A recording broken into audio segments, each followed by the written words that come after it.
إذ أرسلنا إليهم اثنين فكذبوهما فعززنا بثالث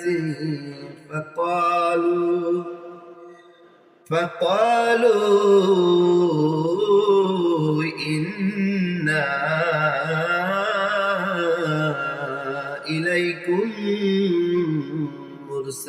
مرسلون قالوا ما أنتم إلا بشر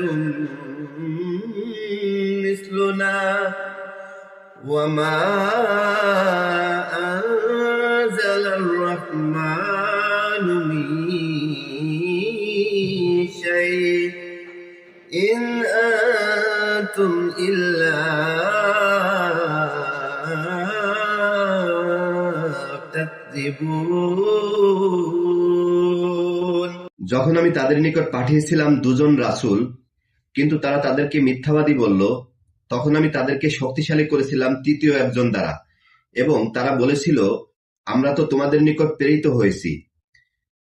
তারা আরো বলল, তোমরা তো আমাদের মতো মানুষ, দয়াময় কিছুই অবতীর্ণ করেননি, তোমরা শুধু মিথ্যাই বলছো।